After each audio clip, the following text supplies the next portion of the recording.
네, 생활 속 법률 상식 오늘 우리가 해결해야 될 과제는 무엇일까요? 저희가 상황을 한번 준비를 해봤습니다. 함께 만나보시죠. 네, 안녕하세요. 저는 긴 방황 끝에 회사 생활을 시작한 피말라입니다.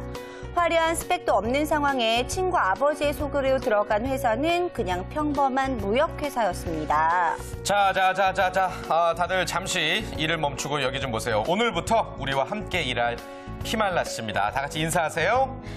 안녕하세요. 피말라입니다. 잘하는 건 없지만 정말 열심히 하겠습니다. 자, 그렇게 시작한 회사 생활. 제 옆에는 장 과장이라는 분이 앉아 계셨죠. 어우, 여기 앉아봐요. 내 이름은 장난왕. 따라해봐. 장난왕. 내가 피말라 씨 파트너니까 악수부터 일단 좀 해볼까요? 우리 잘 지내봅시다. 네, 잘 부탁드립니다. 자, 그렇게 첫 대면을 하고 난 뒤 장 과장님이 달라졌습니다. 어느 날은 피말라 씨는 내가 그리던 이상형이야. 우리 한번 뭐 데이트나 할까? 하면서 끈적거리면서 얘기를 하지 않나? 아침에 출근을 하면 피말라 씨, 고마워. 의상이 아주 죽이네. 고마워. 하면서 얼굴을 화끈거리게 한답니다. 그래서 하지 말라고 몇 번이나 말했지만 좋아서 그래. 좋아서. 좋아. 하면서 오히려 더 들이대는데 전 그래서 지금 회사 생활이 너무 괴롭습니다. 어쩌면 좋을까요? 예. 즐기시는 거 아니에요? 야, 이거 네. 정말 영혼을 팔면서 이렇게 연기를 해야 된다는 건 너무 어려워요. 예. 네, 그렇습니다. 참 이해가 안 갑니다. 예. 아무튼 생활 속 법률 상식 오늘 우리가 해결해야 될 과제 굉장히 사실 좀 심각하게 고민해 봐야 될 문제예요. 직장 내 성희롱에 대해서 오늘 이야기를 나눠보겠습니다. 네. 노무사님, 일단 직장 내 성희롱 정확한 개념부터 한번 짚고 넘어가 볼까요?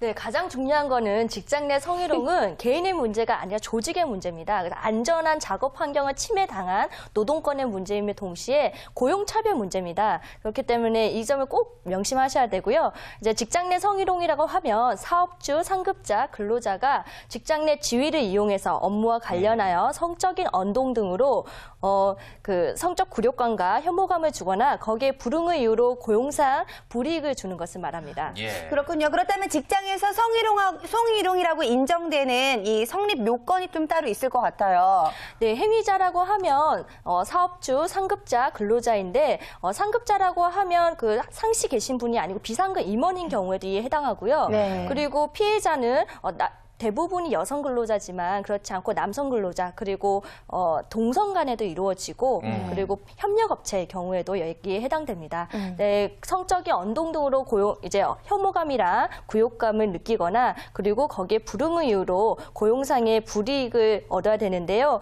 이 전제적으로 가장 중요한 거는 네, 사례가 나오고 있네요.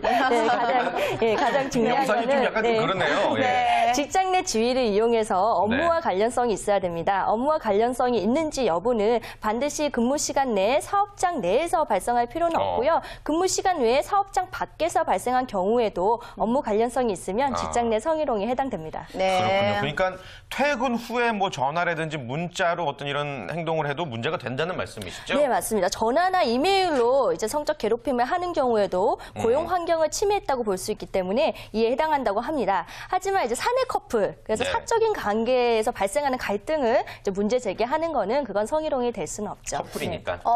자, 그렇다면 사례에서 보면은요, 지금 장 과장이 피말라에게 하지 말라고 제가 분명히 피말라 씨가 그렇게 얘기를 했는데도 불구하고 장 과장이 좋아서 그래라고 이야기를 하잖아요. 이거는 그럼 어떤 경우인지 좀 말씀을 해주실까요? 네, 단순히 좋아한다 이 말로 이제 판단해서는 안 되겠죠. 예, 제일 중요한 거 성적 굴욕감이나 혐오감을 어떻게 판단해야 하는 건데 이제 정황 정황상 사회 그 상황과 맥락을 보고 사회 통념상 합리적인 인간의 입장에서 그 피해자 입장에 해당된다면 어떻게 판단하고 어떻게 대응할지 네. 이걸 기준으로 판단을 해야 됩니다. 하지만 이제 성희롱이 발생하는 상황이 항상 다르기 때문에 그 상황에 맞게 이제 일상 그 합리적인 평균 이내의 기준으로 해서 네. 판단을 해야 됩니다. 네. 그렇군요. 아무튼 이 상황 속에서 피말라씨도 참 고통받고 있는데 이런 사례 외에도 성희롱에 해당하는 유형도 우리가 좀 알고 가야지 좀 조심할 수 있을 것 같아요. 네, 예. 크게 두 가지 유형으로 나뉘는데요. 먼저 조건형 성희롱이 있습니다. 성적인 언동 등의 불응을 이유로 이제 고용상 불이익을 줘서 뭐 채용을 하지 않는다거나 승진 바탈한다거나 해고를 하는 경우인데요. 사례를 보면 사업주가 성적인 요구를 했는데 거기에 불응의 이유로 해고를 하는 경우나 그리고 출장 중에 이제 출장 도중에 신체 부위를 만져서 거기에 불응의 이유로 다른 곳으로 전환 배치한다거나 못됐다. 사내의 공식적인 회식 자리에서 이제 막 야한 춤을 추게 했는데 못한다고 거부했을 때 예. 뭐 그 승진에서 탈락시키는 경우 거기에 이에 해당한다고 할 수 있습니다.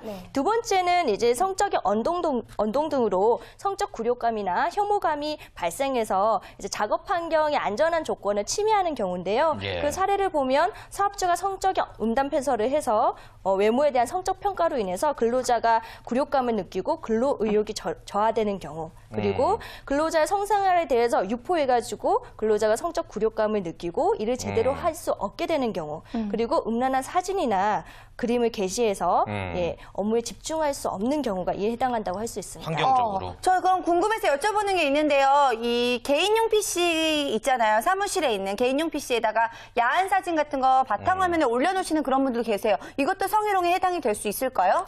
네, 중요한 거는 직장 내 성희롱은 이제 개인의 관점으로 볼 게 아니고 조직의 관점으로 봐야 됩니다. 본인의 취향으로 바탕화면에 이제 야한 사진 올려놓을 수는 있는데 네. 거기에 대해서 타인이 불쾌감을 느끼고 문제점을 지적했는데도 불구하고 이제 바뀌지 않고 계속 그 행동을 유지할 경우에는 직장 내 성희롱이 해당될 수가 있죠. 네. 그렇군요. 예, 아무튼 사진 빨리 바꿀게요. 계속. 얼른 바꾸세요. 네. 그래요. 아무튼 이거 남들이 보고 있는 상황에서 이런 사진을 올려놓는다는 거는 엄연한 성희롱이라는 거 말씀드리고 싶고요. 그 이제 음담패설 같은 거 특정인을 대상으로 하지 않은 성적 농담이 성희롱으로 성립될 수가 있나요? 일반적인 얘기를 했을 경우에? 네, 일반 특정인을 대상하지 않았다고 하더라도 그런 성적인 음담패설로 인해서 고용 관계에서 굴욕감의 혐오적인 분위기를 조성했다면 네, 직장 내 성희롱에 해당될 수 있습니다. 근데 저는 제 친구 이야기인데요. 이 부장님이 눈만 마주치면 그렇게 윙크를 이렇게 하신대요. 근데 처음에는 이게 장난인가 보다라고 생각을 했는데 어느 순간부터는 약간 불쾌감이 느껴진다라고 이야기를 하는데 이런 경우는 어떻게 해당이 될까요? 네, 여기 눈을 마주쳤을 때 윙크하는 행위가 성희롱에 해당되는지는 아까 말씀드린 것과 같이 이제 판단을 해봐야 되는데요. 거기에 대해서 이제 자기가 느낌이 좀 굴욕감을 느꼈다고 하면 먼저 싫다는 의사표시를 해야 됩니다. 네, 싫다는 의사표시가 직접 하기 어렵다면 뭐 메일이나 문자로 할 수 있겠죠. 그렇게 지적을 했음에도 불구하고 개선의 여지가 없고 계속 이루어진다면 이건 직장 내 성희롱에 해당될 수 있습니다. 그래서 이에 대한 좀 뭐 나중에 법적 분쟁을 대비하기 위해서는 뭐 그 증거 자료를 날짜나 네. 시간 그리고 내용을 기록해 놓으시는 게 좋겠죠. 네. 그렇군요. 자, 아무튼 우리가 이 성희롱, 직장 내 성희롱에 대해서 충분히 예방을 하고 또 대처를 잘 해야 되지 않나 이런 생각이 드는데요. 네. 마지막으로 이제 대처 요령, 피해자별로 또 가해자별로 정리를 해주시죠. 네, 직장 내 성희롱은 제가 계속 강조드리는데 개인의 문제가 아니고 조직의 문제입니다. 그리고 안전한 고용 환경이 침해된 노동권의 문제이자 고용 차별의 문제입니다. 그래서 사업장에서 이런 상대방을 존중하고 성희롱이 발생하지 않는 환경을 만드는 게 가장 중요합니다. 그래서 연 1회 이상 성희롱 예방 교육을 하셔야 되고 하지 않았을 경우에는 300만 원 이하의 과태료가 발생합니다. 우선 피해자가 성희롱을 당했을 경우에는요, 거부 의사 표시하시고 회사 담당자한테 이제 법률 구제 요청을 해야 되는데 그 담당자 기관이 없을 경우에는 외부 전문기관에 대해서 네. 문제 제기를 할 수가 있습니다. 이 경우에는 뭐 국가인권위원회, 노동부 그리고 민형사상 소송을 제기할 수 있습니다. 예. 우선 가해자가 되지 않으려면요, 앞서 말씀한 것 같이 그렇게 음담패설하는 경우 안 되겠죠. 네, 그리고 네. 외모와 사생활에 대한 지나친 간섭 자제하셔야 되고요. 상대방이 거부 의사를 표시하면 수긍하시고 그리고 성희롱 예방 프로그램에 적극 참여를 해야 됩니다. 그리고 가해자로 지목됐을 경우에는 경우에는 우선은 성희롱의 성립 여부는 가해자가 성희롱을 할 의사가 있었는지 여부와는 상관이 없기 때문에 먼저 사과를 하시고요. 그리고 피해자 요구가 있으면 응하시고 징계가 합당하면 이에 수용을 하셔야 됩니다. 네, 그렇군요. 자, 오늘 생활 속 법률 상식 직장 내 성희롱에 대해서 자세히 알아봤습니다. 대처 방안까지 함께 알아봤는데요. 오늘도 참 유익한 시간이었고 다음 시간도 역시 많이 기대해 보도록 하겠습니다. 네.